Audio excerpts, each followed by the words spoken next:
Bonjour les élèves, aujourd'hui nous allons aborder la dernière activité de ce chapitre titrée les chromosomes porteurs d'informations. Nous allons résoudre les problématiques suivantes. D'abord, nous savons déjà que le programme génétique d'un individu est localisé dans ses chromosomes. Comment? Peut-on déterminer l'endroit des gènes dans un chromosome donné? Est-ce qu'un chromosome peut porter plusieurs gènes? Et que signifie en fait allèle? Et à la fin, qu'entend-on par la carte génique? En fait, l'information génétique se trouve dans les chromosomes au niveau des gènes. En fait, les gènes, ce sont des parties du chromosome. Donc, dans ces gènes se localise une information génétique responsable et qui dirige un caractère héréditaire. Que veut dire un caractère? C'est-à-dire une manifestation, une expression d'une caractéristique ou d'un trait spécifique d'un individu. Par exemple, la couleur des yeux, c'est un caractère. Et on a sur notre chromosome un gène qui est responsable de l'expression de la couleur des yeux. Donc, qu'appelle-t-on gène? Un gène, c'est une partie du chromosome où est localisée une information génétique qui dirige un caractère héréditaire. Héréditaire, c'est-à-dire qui est transmis d'une génération à une autre. Donc, chaque gène, en fait, occupe une place déterminée sur un chromosome. Donc, chaque gène occupe un endroit spécifique sur un chromosome. On l'appelle locus. Donc, cet endroit appelé locus. Dont le pluriel, c'est les loci. Voilà, loci, c'est le pluriel de locus. Donc, chaque gène occupe une place déterminée sur un chromosome appelé locus.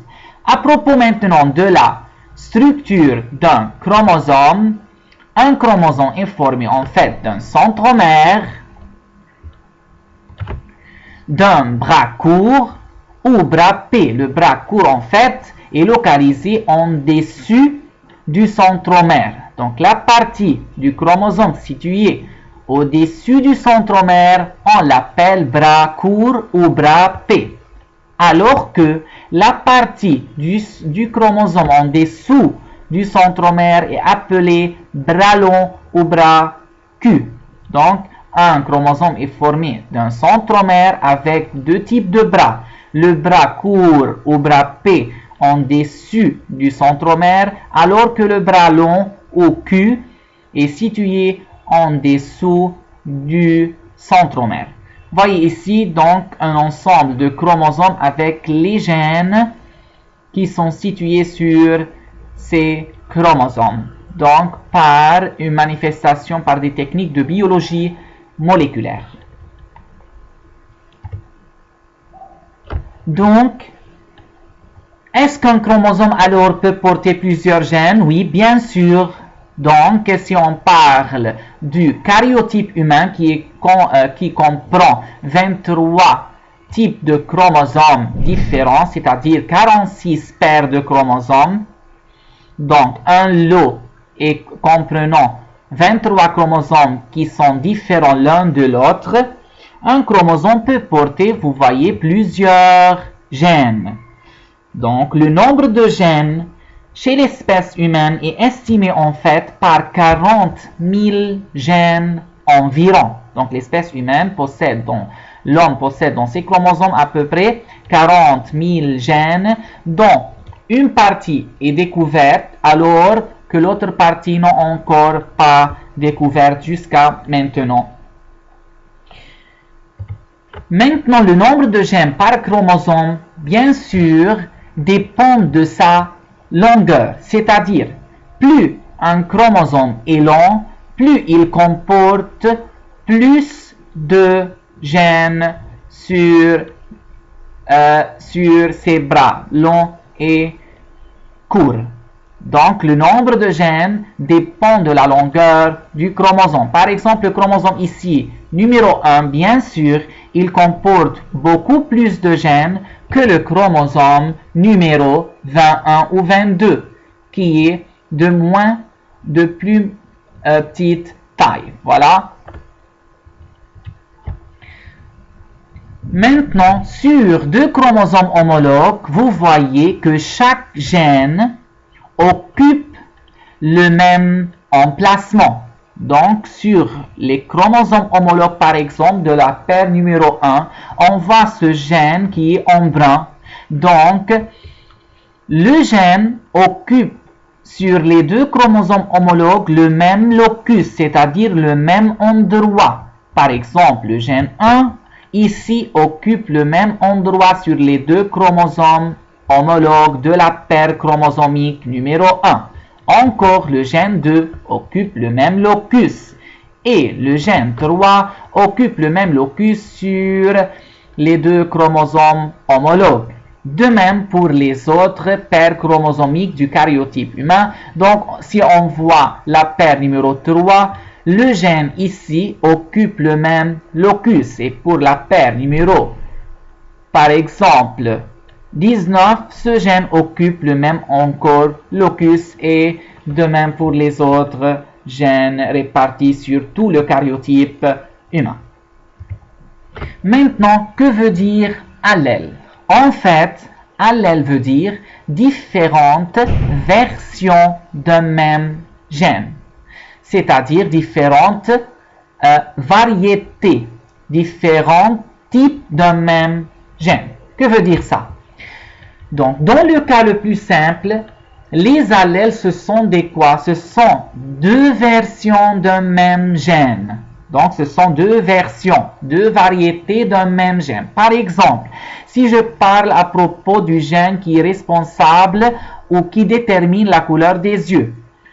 Donc, ce gène qui détermine la couleur des yeux, en fait, exprime plusieurs couleurs. Donc, chaque couleur détermine un allèle, ce qu'on appelle un allèle. Donc, on a un allèle qui est responsable de la couleur, par exemple, noir des yeux. Un allèle qui est responsable de la couleur brun des yeux. Un autre responsable de la couleur bleue des yeux. Donc, le gène, c'est un gène unique qui est localisé sur un locus bien déterminé, sur un chromosome bien déterminé. Mais ce gène, en fait, possède plusieurs allèles. Un allèle brun, un allèle noir, un allèle bleu, un allèle vert et ainsi de suite. Il y a parfois des combinaisons des couleurs. Par exemple, un allèle vert-bleu. Voilà. Mais dans le cas le plus simple, les allèles, ce sont deux versions, au moins deux versions d'un même gène et qui sont responsables, c'est-à-dire ces allèles sont responsables de l'expression de deux aspects différents, c'est-à-dire de manifestations différentes d'un même caractère, par exemple le caractère de la couleur des yeux. Quels sont les aspects de ce caractère? Aspect brun, aspect noir, aspect bleu, et etc. On va prendre un autre exemple. Par exemple, le caractère des lobes des oreilles. Voilà l'aspect des lobes des oreilles. On a deux allèles pour ce caractère qui sont oreille à lobe libre, c'est-à-dire ici le lobe, vous voyez, lobe libre. Et on a les oreilles à lobe adhérent. Voyez-vous, le lobe ici, c'est adhérent et pas libre comme ici. Donc, le caractère des aspects des oreilles, ce caractère présente deux allèles. Un allèle à lobe libre et un autre allèle à lobe adhérent. Et ces deux allèles sont gérés par un gène localisé sur un locus déterminé, sur un chromosome bien précis. Prenons un autre exemple concernant les allèles. Ici, le caractère des groupes sanguins du système ABO. Donc, Les groupes sanguins, comme nous savons que les groupes sanguins du système ABO correspondent à quoi? Correspondent à la présence d'une molécule protéique ou glycoprotéique à la surface de quoi? À la surface des hématies ou globules rouges. Donc, ces agglutinogènes, ce sont spécifiques des globules rouges et qui sont présents à sa surface de ces hématies. En fait, ces antigènes, on les appelle agglutinogènes. Ce sont des molécules protéiques appelées agglutinogènes. Il y a en fait deux types d'agglutinogènes, comme vous savez, dans les années précédentes. L'agglutinogène A, la molécule A, et l'agglutinogène B, c'est-à-dire la molécule B, qui détermine le groupe sanguin B, et la molécule A qui va donner le groupe sanguin A. En fait, la synthèse de ces agglutinogènes est sous la dépendance d'un gène situé sur la paire chromosomique numéro 9. Et comme vous remarquez que ce gène est localisé sur le bras long du chromosome 9, c'est-à-dire sur le bras Q, en dessous du centromère. Donc ce gène, en fait, se présente sous forme de deux allèles sur chacun des chromosomes homologues, qui, l'un est d'origine paternelle, alors que l'autre chromosome est d'origine maternelle, c'est-à-dire vient de la mère, alors que le premier venant du père. Donc ces deux chromosomes sont homologues, l'un paternel et l'autre paternel. Donc ce gène, vous voyez, le gène responsable du groupe sanguin, des groupes sanguins, de la détermination du groupe sanguin, est localisé sur la même place, c'est-à-dire le même locus en dessous du centromère, sur chacun des chromosomes homologues. Mais en fait, ce gène peut se présenter sous des versions alléliques différentes. Voilà, on répète, allèle veut dire version différente, version d'un même gène. Et ce gène responsable de la détermination des groupes sanguins se présente sous forme de trois versions alléliques différentes. Donc, il existe l'allèle désigné par A, l'allèle B et l'allèle O. Donc, trois versions du gène qui déterminent les groupes sanguins. En fait, les allèles A et B sont codominants. Que veut dire ça? Veut dire que les allèles A et B ne dominent pas l'un l'autre, c'est-à-dire s'expriment en même temps lorsqu'ils sont présents sur les deux chromosomes homologues de la paire chromosomique numéro 9. Les deux s'expriment à la fois. Il n'y a aucun allèle qui domine l'autre. Donc, quand ils sont présents ensemble, ces deux allèles, le groupe sanguin de cet individu est évidemment AB, car il possède les deux allèles A et B qui s'expriment en même temps. Donc, ces deux allèles, on les qualifie quoi? De codominants. Voilà. Alors que l'allèle O, en fait, est récessif. Que veut dire récessif? C'est-à-dire qu'il n'est pas dominant. C'est-à-dire que cet allèle ne s'exprime que lorsqu'il est présent sur les deux chromosomes homologues. C'est-à-dire un chromosome O qui porte l'allèle O et l'autre chromosome doit porter l'allèle O pour avoir le groupe sanguin O. Donc, on l'appelle allèle récessif, qui est le contraire de l'allèle dominant. Donc, allèle A dominant, allèle B dominant, et ici, les allèles A et B entre eux sont codominants, c'est-à-dire aucun allèle ne domine l'autre. Alors que A ici domine l'allèle O car l'allèle O est récessif et l'allèle B domine l'allèle O car l'allèle O est récessif. Et entre A et B, on dit qu'il y a codominance. Maintenant, pour clarifier plus les idées, on va parler premièrement à propos des allèles. On a dit que les allèles du groupe sanguin sont présentés sur les chromosomes numéro 9. On a trois types ou trois versions alléliques de ce gène. On a l'allèle A et l'allèle B qui sont codominants, alors que l'allèle O est l'allèle récessif pour le caractère des groupes sanguins. Maintenant, commençons d'abord par le groupe sanguin. Ici, le caractère, c'est quoi? C'est le caractère du groupe sanguin qui est déterminé par le gène localisé sur le chromosome numéro 9 et plus précisément sur le bras long du chromosome numéro 9. Donc, la personne possédant le groupe sanguin A possède à la surface de ses hématies, il porte quoi? Il porte des molécules A, c'est-à-dire les agglutinogènes A. Voilà, sur ces hématies. Donc, que possède cette personne comme allèle sur les deux chromosomes homologues? Cette personne peut posséder ou bien deux allèles A sur chacun des chromosomes homologues, c'est-à-dire il est AA, donc alors son groupe sanguin est A, ou bien il peut posséder, puisque l'allèle A est dominant par rapport à l'allèle O, donc il peut posséder un allèle A sur un chromosome et un allèle O sur l'autre chromosome numéro 9.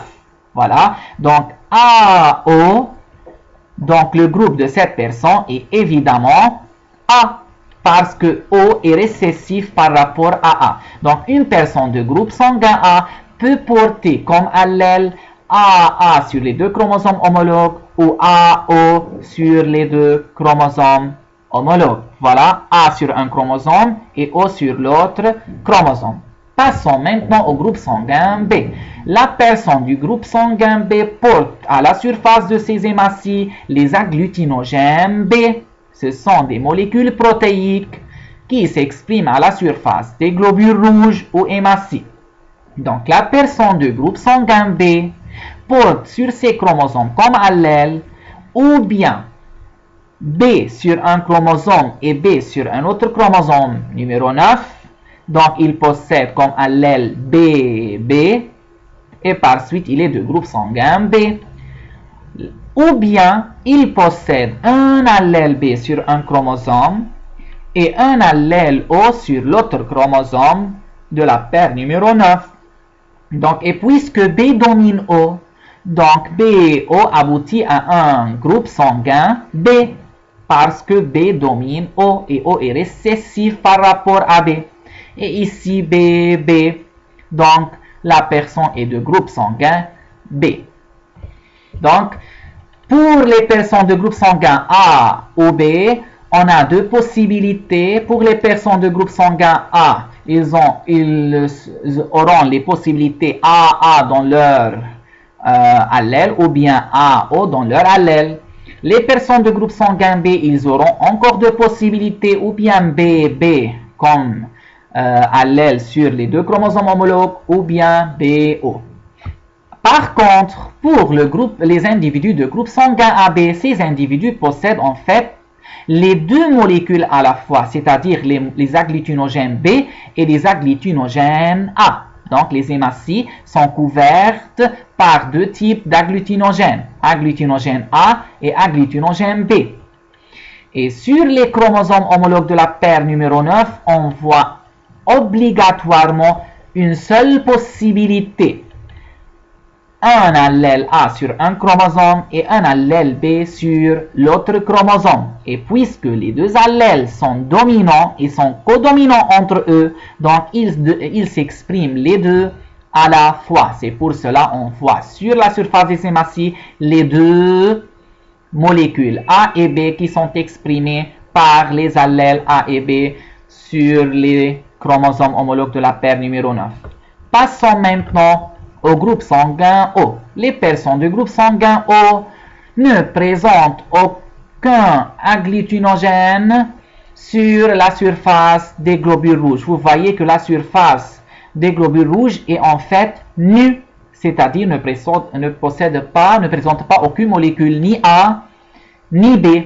Donc, c'est le groupe sanguin O.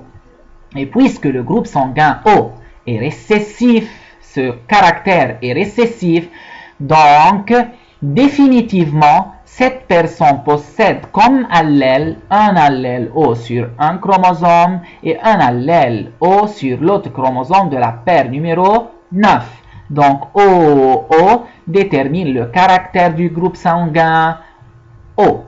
Voilà. Donc, les personnes ayant le groupe AB ou le groupe O définitivement auront le groupe sanguin définitivement auront comme allèle pour le groupe sanguin AB l'allèle A et l'allèle B, et pour le groupe sanguin O obligatoirement les allèles O parce qu'en fait les allèles O sont récessifs et ne s'expriment que lorsqu'ils présentent sous forme de double exemplaire, c'est-à-dire sur les deux chromosomes homologues, même allèle.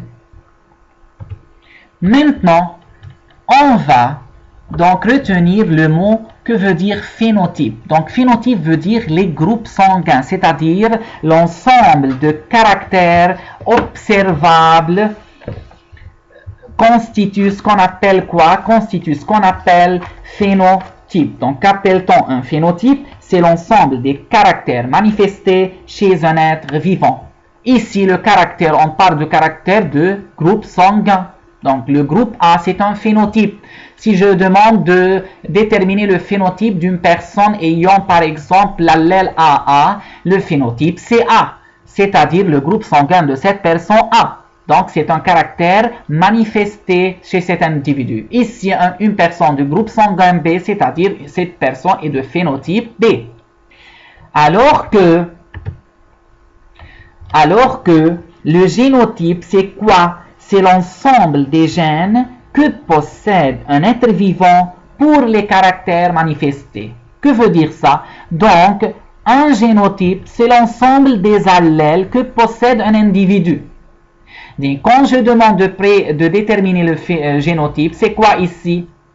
C'est O. C'est le génotype. Donc, les génotypes, c'est l'ensemble des allèles que porte un individu sur un chromosome donné pour un caractère donné. C'est-à-dire un individu de phénotype O, c'est-à-dire de groupe sanguin O, possède comme génotype obligatoirement O. C'est l'ensemble des allèles.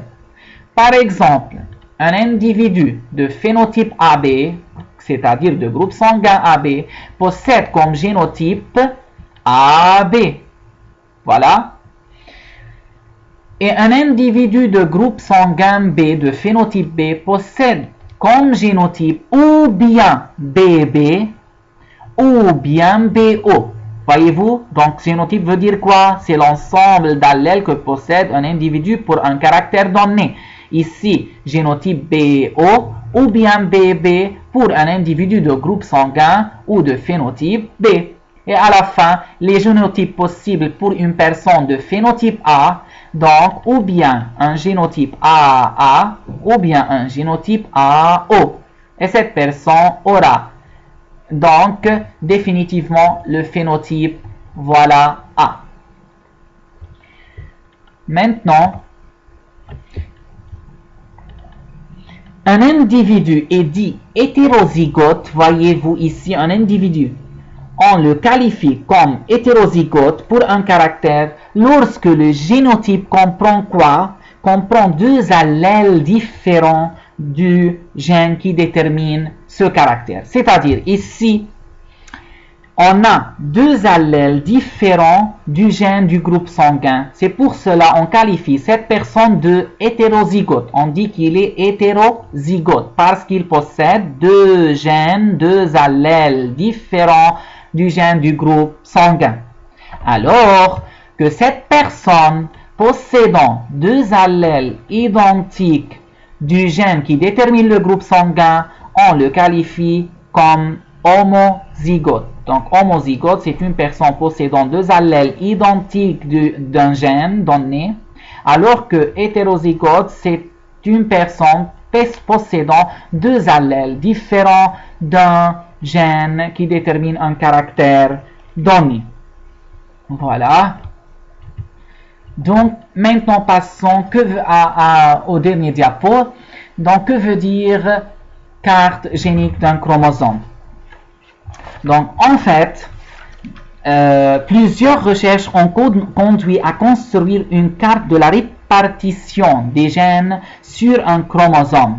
Que veut dire répartition? C'est-à-dire l'alignement des gènes sur un chromosome ou l'ordre d'assemblage des gènes sur un chromosome, en fait appelé carte génique, c'est-à-dire le plan des gènes sur un chromosome donné, on l'appelle carte, c'est-à-dire la distribution des gènes sur un chromosome, on l'appelle tout simplement carte génique. Donc ici on a par exemple quelques gènes situés sur le chromosome numéro 9, par exemple le gène dirigeant la fabrication des pigments de la peau et des yeux, ici localisé ici sur le bras P, et un autre gène sur le bras court P, un gène qui dirige la digestion du lait.